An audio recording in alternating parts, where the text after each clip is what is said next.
All right, seventh grade. Here we go. Chapter 5, Section 3. Frontier Forts in Kansas. As America expanded west, the U.S. Army built forts on the frontier. It was the job of frontier soldiers to keep the peace between the Americans heading west and the American Indians, who also called the West home. Most often, military forts were established to protect Americans, not Indians. But on some occasions, the military was given the role of keeping land-hungry Americans off of Indian lands. The differing points of view between American Indians and the American government were bound to explode into conflict. The conflicts hit a peak during and shortly after the Civil War, but the roots of the conflict started much earlier. The forts and the trails. The Santa Fe Trail established trade in 1821 between the United States and Mexico, but for some American Indians, the trail was an invasion of their hunting grounds. Soon, the U.S. government sent the military west to protect the trade route. Fort Leavenworth is the oldest active Army post west of the Mississippi River. One of the earliest responsibilities was to protect wagon trains hauling cargo over the Santa Fe Trail. Located in northeast Kansas, the fort was really too far east to carry out those duties. Eventually, the Army established Fort Larned for this purpose. Protecting 700 miles of trail was often difficult. Fort Leavenworth was in a much better position to assist families traveling on the Oregon-California Trail. So, Fort Leavenworth, Oregon-California Trail, Fort Larned, Santa Fe Trail. The forts and Indian relocation.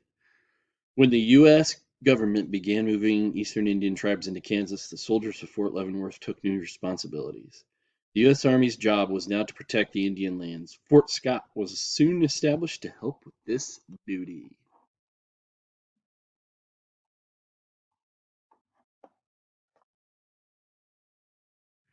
In eastern Kansas, conditions were difficult for both immigrant Indians and tribes native to the region. Sometimes conflicts broke out among tribes, and it was the Army's job to keep the peace. It was also the responsibility of the soldiers to keep Americans from illegally settling on Indian lands. The Army and Manifest Destiny. The role of the Army on the frontier changed again. As America began to think it was its destiny to take over all the lands until the Pacific Ocean, the U.S. government made the Army more of an invading force. The objective became to conquer the land on behalf of the United States. Fort Leavenworth became the jumping off point for soldiers going to both the Oregon Territory and the Southwest, which was controlled by Mexico. If the United States was to conquer more land, it needed more forts. Supplies and new recruits were shipped down, up and down the established trails. Fort Riley was established. From its location, troops could be sent either to Santa Fe or Oregon trails. The Civil War and the frontier forts. When the Civil War broke out, many of the soldiers stationed in Kansas left. Those from the South returned home to fight for the Confederacy. Many of the remaining soldiers were reassigned in the eastern United States to protect the Union. The Civil War brought about changes in the relationships between the Army and the American Indians. Many of the forts were staffed with volunteer troops. These men were not regular Army men and were less obligated to the federal government. The volunteers came from states like Kansas, Illinois, and Iowa. Because of the difficulties of life on the frontier, they may had felt more aggressive towards American Indians. Tensions increase. After the Civil War, the U.S. government took control of military units in Kansas once again. As tensions increased, the new forts were established to assert control. The Army tried to maintain peace, but by this time neither side trusted the other. Medicine Lodge Peace Treaties. The United States wanted to make peace with the Indians on the plains. However, the peaceful end the government wanted was to place the Indian tribes on reservations. The plains in this reservation life meant that the Indians would be dependent on the Americans for food and housing, and that was not what the Indians wanted. The Plains Indians considered Medicine Lodge to be a sacred area. The Medicine Lodge River was thought to have healing powers, and there were no American settlements nearby and no army posts.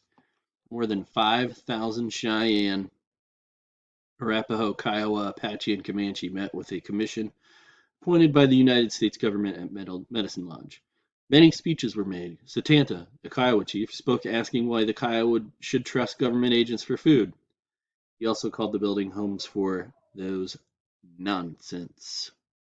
The U.S. government promised to protect the Indians from whites, provide them with schools and farming tools, and give them food. The treaties also opened up the area for American settlement and the railroad.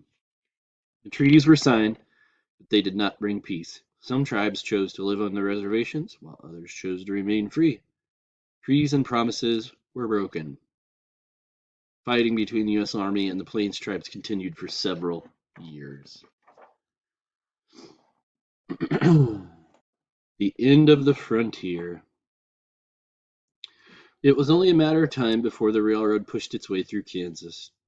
During Kansas Territory, the legislature had given charters to 51 rail companies.